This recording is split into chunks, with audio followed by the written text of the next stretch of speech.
Bismillahirrahmanirrahim. Jika Anda mendapati bisikan-bisikan pada yang tidak baik, yang mengganggu Anda untuk berbuat yang baik dalam kehidupan, dan itu pasti ada, maka hal pertama yang dimintakan oleh Al-Quran, langsung berlindung kepada Allah dari bisikan-bisikan setan itu. Satu, berlindung kepada Allah.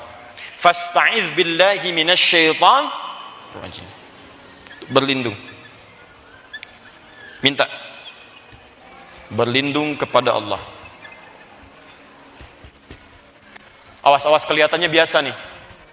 Bu, Pak, mau sholat, tiba-tiba ada godaan, tunda dulu.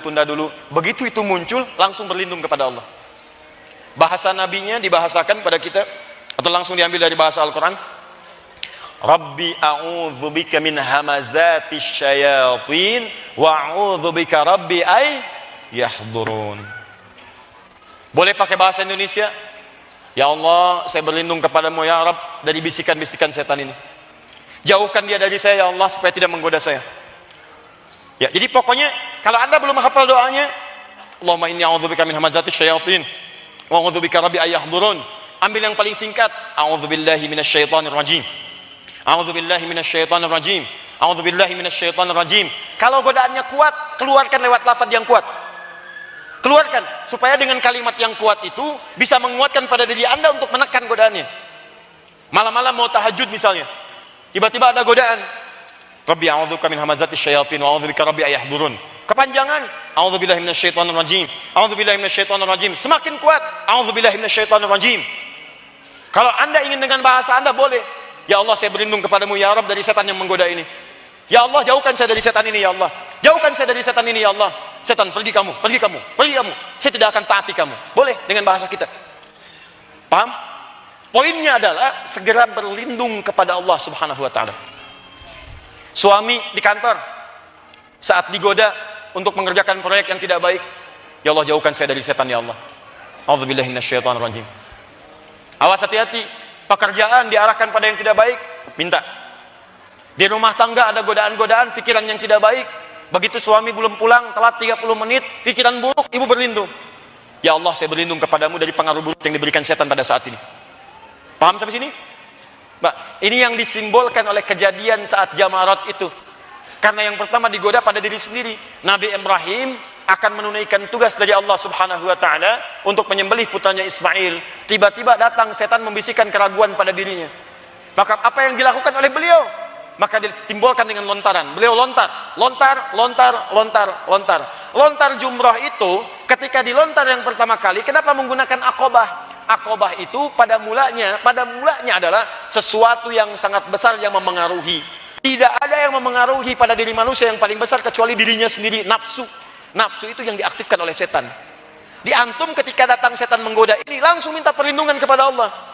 Kenapa minta kepada Allah? Karena tidak ada yang lebih tinggi kekuatannya daripada setan kecuali penciptanya sendiri, yaitu Allah Subhanahu wa taala. Saya tanya pada antum. Antum nggak bisa berlindung minta perlindungan pada polisi. Melayani sepanjang hati, ya tapi nggak bisa. Berhadapan dengan setan itu nggak akan bisa. Polisi itu manusia, masih bisa tidur. Setan itu bahkan datang dalam tidur. Anda yang bermimpi buruk sedang dimasuki oleh setan. Setan datang dalam tidur, Anda bayangkan. Maka Anda mesti berlindung kepada, jangankan tidur, ngantuk pun tidak. Allah yang memiliki sifat itu. Dia jangankan tidur, ngantuk pun tidak. Bahkan diturunkan ayat untuk menegaskannya. Ya, Quran surah kedua ayat 255. Allahu la ilaha illa huwal hayyul la ta'khudhuhu sinatu wala naum. Apa artinya sinah? Di terjemahan disebutkan ngantuk, bukan sekedar ngantuk. Karena ngantuk itu punya dua makna dalam bahasa Arab, punya dua istilah. Satu nuas, kedua sinah. Kalau nuas, ngantuk yang tiba-tiba ngantuk, tiba-tiba tidak. Tiba-tiba ngantuk, tiba-tiba tidak. Manusia nuas, karena kadang-kadang ngantuk, kadang-kadang tidak. Pengajian, ngantuk. Keluar dari pengajian, tidak. Gitu kan? Malam, ngantuk. Siang, tidak. Kerja, ngantuk. Dapat gaji, tidak. Itu biasa. Pengajian, ceramah, ngantuk. Dapat snack, tidak. Itu biasa. Tapi Allah tidak. Tidak pernah ngantuk sepanjang aktivitas, disebut dengan sinatun. Sinatun, sifat yang tidak mungkin muncul ngantuk di dalamnya. Paham di sini? Maka ketika Anda digoda oleh setan, berlindung kepada Allah, bacakan ayatnya. Makanya ayat ini disebut dengan ayat apa namanya? Kursi. Ya, kalau tidak mempan dengan ayatnya, lempar dengan kursinya sekalian. Satu. Dua. Awas. Ini kelihatan sederhana tapi penting. Siapa tadi musuh yang pertama menggoda kita? Setan. Maka tutup celah-celah setan itu untuk menggoda. Tutup. Bikin hijab. Hijab. Ada satu amalan yang saat Anda kerjakan amalan ini, dia bisa membuat sekat antara Anda dengan setan. Ini rahasia. Saya bagi antara kita saja pagi ini. Amalan ini adalah interaksi dengan Al-Quran. فَإِذَا قَرَأْتَ الْقُرْآنَ جَعَلْنَا بَيْنَكَ وَبَيْنَ الَّذِينَ لَا يُؤْمِنُونَ بِالْآخِرَةِ حِجَابًا مَسْتُورًا. Al-Quran.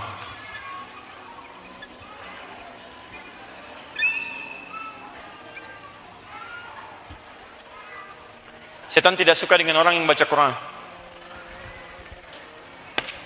Setan tidak suka dengan orang-orang yang ahli Quran.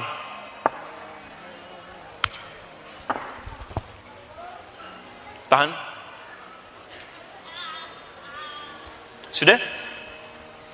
Maka saat Anda sedang gelisah, sedang tidak enak, sedang ada godaan-godaan yang tidak nyaman, ibu gelisah, tiba-tiba ada godaan tidak enak, ya, prasangka tidak baik pada orang lain misalnya, atau pada suami, atau hal-hal yang tidak nyaman, ambil wudhu, baca Quran.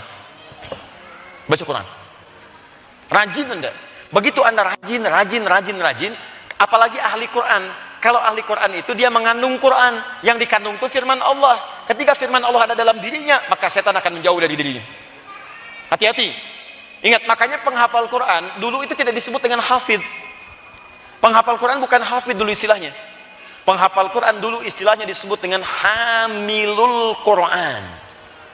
Hafid asalnya yang hafal hadis. 100.000 hadis dengan sanadnya disebut hafiz. Quran disebut hamil, hamilul Quran. Hamil yang mengandung, ibu hamil, ibu mengandung. Orang yang mengandung akan menjaga kandungannya dari segala hal yang bisa menghambat kandungan. Makanannya akan dijaga, perbuatan yang buruk akan dijaga, yang melukai akan dijaga. Anda mengandung manusia aja Anda jaga. Maka ketika Anda mengandung firman Allah, Allah yang berfirman yang akan menjaganya. Makanya orang-orang yang hafal Quran, kalau dia benar hafalannya, benar cara menghafalnya, maka otomatis Quran itu akan membimbing ia selalu dalam ada kebaikan. Selalu dalam kebaikan.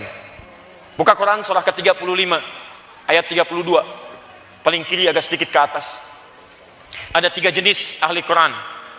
Wa minhum zalimun li nafsi, yang thumma awrasnal kitaba alladzina istafaina min ibadina, faminhum zalimun li nafsi. Ada penghafal Quran zalim pada dirinya. Ada. 2, wa minhum muqtasid, ada paket hemat, belum bisa ngajak pada kebaikan. Tapi yang berhasil, tolong ya, saya dengar tadi di Soreang sudah banyak pesantren tahfidz, banyak rumah Quran, banyak penghafal Quran. Ukuran benar tidaknya menghafal Qurannya, ukurannya sabiqum bil khairati biiznillah. Orang kalau hafalan Qurannya benar, maka otomatis Quran itu akan merambat pada tubuhnya, membimbing dia untuk mengerjakan banyak kebaikan. Setan punya hijab kita dengannya, tutup. Gak bisa tembus. Amalan kedua.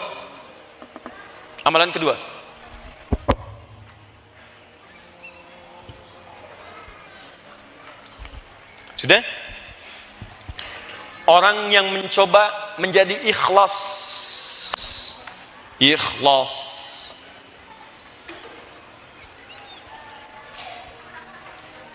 Dalilnya ada di Quran surah 15. Apa artinya? Quran surah 15, apa nama suratnya? Al-Hijr. Apa artinya Hijr? Benteng. Benteng itu tugasnya kan membentengi kan? Dari sesuatu yang akan menyerang. perisai dari sesuatu yang melukai. Kenapa itu disebut dengan surat benteng? Rahasianya ada di ayat ke-40. Karena di sana ada amalan yang kalau Anda kerjakan, Anda akan punya benteng perisai dari godaan setan. Ini setan sendiri yang mengatakan kepada Allah. Lihat kalimatnya. Awas. Awas, hati-hati. Illa ibadaka minhumul mukhlasin. Setelah dia katakan, ya Allah, aku akan berusaha menggoda semua hamba-hambamu itu. Bahkan disebutkan nanti depan, belakang, kanan, kiri. Saya akan pastikan mereka semua jauh darimu, tidak bersyukur pada nikmatmu. Tapi ada satu golongan yang tidak bisa saya sentuh. Dia punya benteng dari godaan saya. Siapa orang-orang itu? Illa ibadaka minhumul mukhlasin. Kecuali satu golongan dari hambamu yang mukhlas. Orang-orang yang mendapatkan keikhlasan darimu. Ada mukhlis, ada mukhlas, itu berbeda. Mukhlis, orang yang berusaha ikhlas. Mukhlas, orang yang mendapatkan keikhlasan. Jadi kalau Anda sudah mendapatkan anugerah ikhlas, Anda akan kesulitan digoda oleh setan. Setan nggak bisa tembus. Bukan nggak menggoda, mau goda nggak bisa. Ya. Bahkan kerjain aja. Ini godain. Nggak bisa ya. Kita mau sholat, dia ngajak, jangan dulu sholat. Ih, setan ya. Mau goda, nggak bisa. Saya mau sholat. Mau apa kamu? Mau tahajud, tiba-tiba ada berita, bola nih sekarang, sudah Madrid mau ketemu dengan Barcelona, ayo El Clasico, sebentar lagi muncul, mumpung Ronaldo ini sudah pindah ke Juventus, kemudian seret gol, sampai dibela oleh presiden Juventus, ya, sekarang nggak muncul-muncul, kalah oleh Messi pertandingannya, tapi yang dapat Ballon d'Or-nya kemudian bukan dia, ya, siapa yang mendapatkan kemarin? Luka Modric namanya, ya, dia mengalahkan Muhammad Salah. Lionel Messi tidak masuk, Ronaldo tidak masuk nominasi tapi dia kalah. Nomor 3, yang pertama Luka Modric, kedua Muhammad Salah, yang ketiga Ronaldo. Hafal saya, tapi saya nggak pernah nonton, nggak ada kerjaan. Nih, mukhlas, tolak, nggak. Bola saya tolak, sekarang waktunya tahajud. Nih, nggak tembus. Siapa itu? Mukhlas, mukhlas. Pak Mukhlas, bapak yang mendapatkan keikhlasan. Mukhlis, orang yang berusaha ikhlas. Jadi kalau Anda ingin mendapatkan sifat ikhlas sehingga menjadi mukhlas, maka Anda harus belajar mendapatkan ikhlas. Cara mendapatkannya disebut dengan mukhlis, orang yang berusaha ikhlas. Kalau Anda bertanya bagaimana cara ikhlas, temukan kata mukhlis dalam Al-Quran, itulah caranya untuk ikhlas. Buka Quran misalnya surah Al-Bayyinah ayat kelima. Wa ma umiru illa liya'budullaha mukhlisina lahuddin. Kata mukhlis diawali dengan ibadah. Karena itu kalau Anda ingin mendapatkan sifat mukhlis, maka rajin-rajin ibadah. Orang yang rajin ibadah akan punya benteng antara dirinya dengan setan. Ibadah.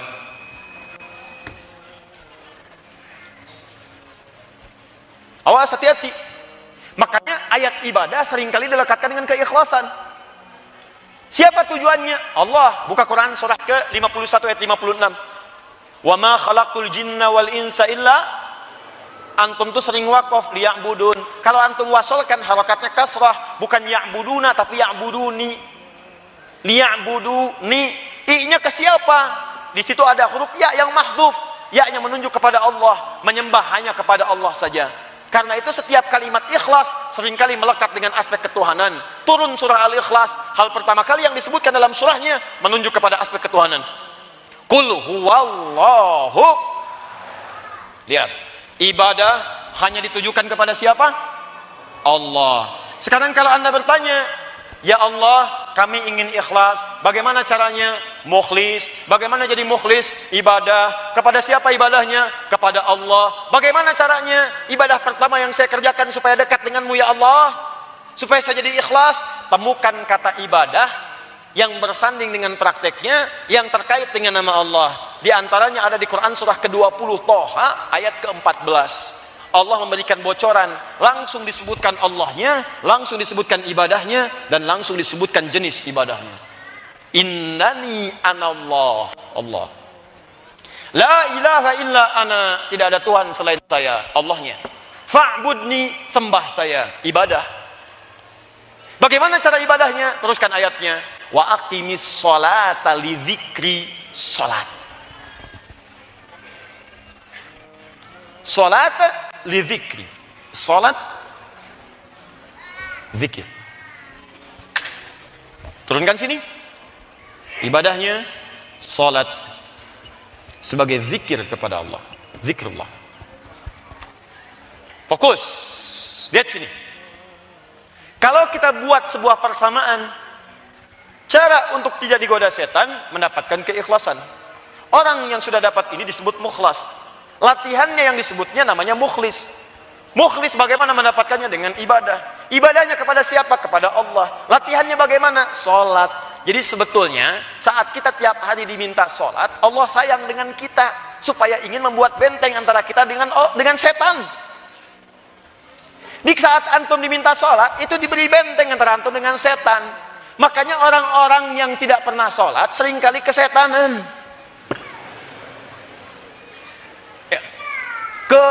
Melekat sifat pada dirinya. Lihat baik-baik teman-teman sekalian. Ketika diminta sholat, sudah subuh, duhur ada sholat lagi. Kenapa? Karena waktu subuh dijaga dari setan. Lepas subuh, setan muncul lagi. Duhur ke asar ada sholat lagi. Asar ke maghrib ada sholat lagi. Maghrib ke isya ada sholat lagi. Kenapa diminta sholat 5 waktu? Sayang Allah kepada kita, sangat sayang. Di antara fungsinya menjaga diri kita dari setan. Dijaga jadi benteng. Makanya sholat didahului dengan azan. Panggilan azan itu panggilan yang sangat tidak disukai oleh setan. Sangat gak disukai. Silakan baca hadis-hadisnya. Idza udzina, kalau azan dikumandangkan, fafarra syaitanu alaihi dhuratun, maka setan akan lari terkencing-kencing, terbirit-birit. Kalau perlu, kalau azan ada baunya, maka dia akan tutup kemudian hidungnya. Lari. Makanya jangan heran kalau adzan berkumandang, orang paling buruk pun sifatnya akan sadar dengan panggilan sholat. Pencuri pun akan berhenti beraksi dulu. Begitu akan mencuri motor, terdengar adzan, Allahu Akbar, Allahu Akbar. Wih, adzan, kehula.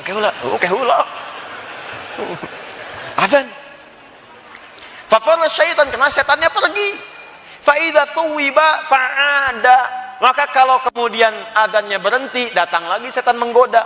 Datang tuh. Anda bayangkan. Makanya kalau sholat kita benar, itu ada benteng dalam diri kita. Minimal benteng mencegah setan, maaf sekali lagi, minimal memiliki benteng untuk mencegah setan memengaruhi kita berbuat keburukan. Makanya turun ayat tadi, innas sholata tanha anil fahsya. Tuh. Pertanyaannya, Ustadz, kenapa banyak orang sholat sekarang tapi banyak mengerjakan perbuatan setan? Sholat mencegah perbuatan fahsya, tapi ada orang sholat berbuat fahsya. Sholat mencegah perbuatan mungkar, tidak sedikit orang sholat STMJ. Sholat terus, mungkar jalan. Nah, apa yang salah?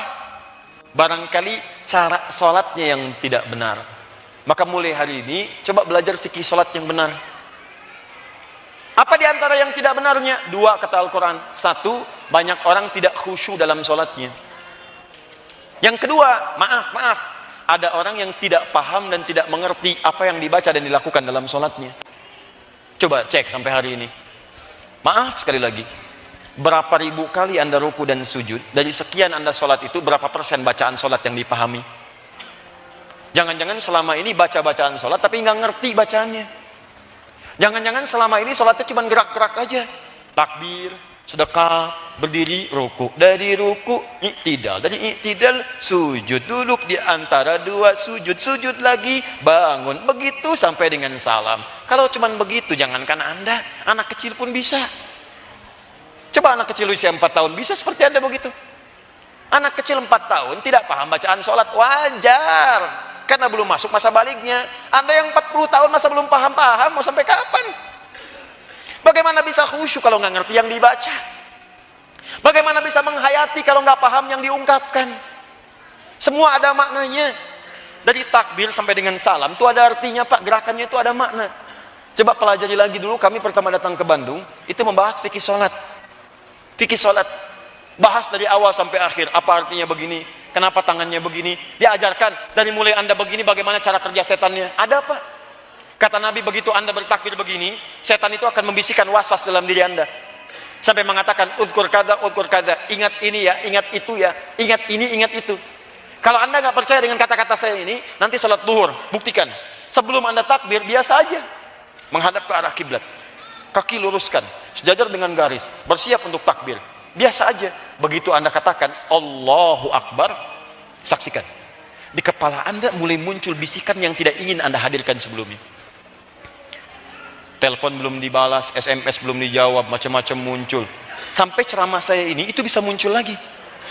Begitu Anda takbir, ingat kata Ustadz Adi, agak setan yang akan menggoda Anda pada saat Anda takbir. Setan. Hatta la yash'ural musalli kam raka'atan yusalli, sampai orang salat tidak sadar berapa rakaat sedang menunaikan salatnya. Ini amalan yang kedua. 3, agak cepat. Zikir. Rajin zikir. Karena Allah menyandingkan kalimat salat dengan zikir. Wa aqimis salata li dzikri. Zikir. Orang-orang yang ahli zikir akan punya benteng antara dirinya dengan setan. Jika Anda biasakan zikir, itu punya benteng, Pak.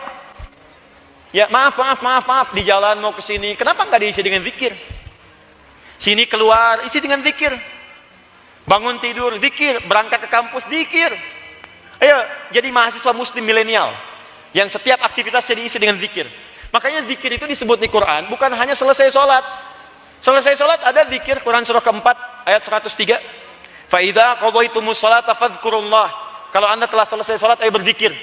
Bisa ucapkan astagfirullah, astagfirullah, astagfirullah. Hadis Muslim hadis 591. Astagfirullah.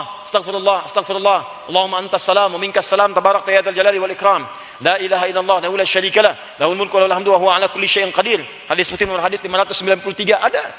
Tapi Anda mau sambil beraktivitas harian pun boleh. Kan ada surahnya di Ali Imran. Ada ayatnya di ayat 191 itu. Alladzina yadhkuruna Allaha qiyaman wa qu'udan wa ala junubihim. Orang ini berdirinya zikir, ke kantornya zikir. Apa enggak bisa Anda berangkat kantor sambil mengucapkan subhanallah, subhanallah, subhanallah, subhanallah. Macet, gunakan untuk zikir daripada menggunakan pada hal-hal yang tidak penting. Bagaimana bentuk zikirnya? Kan hafalan Quran juga zikir. Hafalan Quran zikir, Mas. Buka Quran surah ke-54 ayat 17, ayat 22, ayat 32, ayat 40. Itu menghafal Quran disebut zikir. Walaqad yassarnal Qur'ana lidzikri. Kami telah mudahkan Al-Quran digunakan sebagai zikir. Mulai sekarang robah, antum naik misalnya, maaf ya, naik mobil, pasang USB-nya. Isi dengan surat-surat Al-Quran, dengarkan. Naik Grab, minta sama tukang Grab, pasangkan ini. Wah, ini nggak bisa dipasang, Pak. Handphone antum pakai, gunakan. Kalau perlu antum yang ngaji duluan. Ngaji, rekam oleh antum. Begitu di mobil, setel. Masya Allah. Itu suara siapa, Pak? Suara saya, pantas jelek.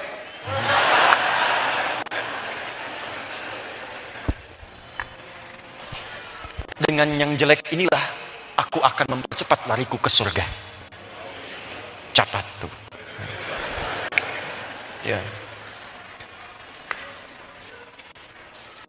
Kadang-kadang butuh kalimat indah untuk menyampaikan nilai-nilai kedekatan.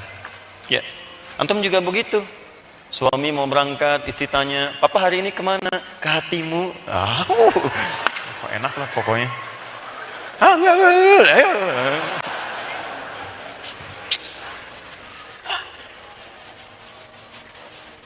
Kalau di bahasa Arab itu di balaghah namanya. Nanti ada ilmu badiah. Ya.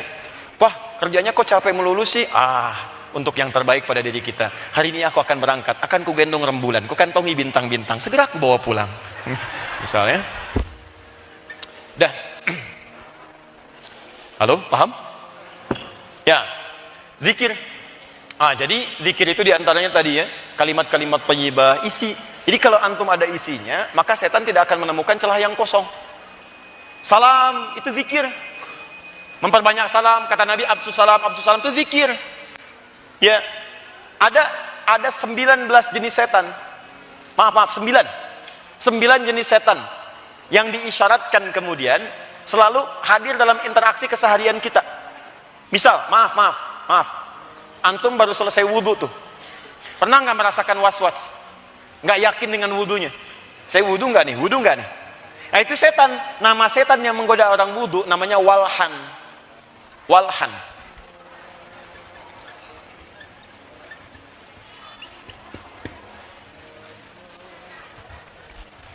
Antum pernah nggak di rumah tiba-tiba keluar kamar merasakan hal yang nggak enak malam-malam? Padahal pagi-pagi biasa kan, Bu? Ibu ke dapur, ke ruang makan. Tiba-tiba malam begitu mau keluar tahajud, perasaan udah gak enak.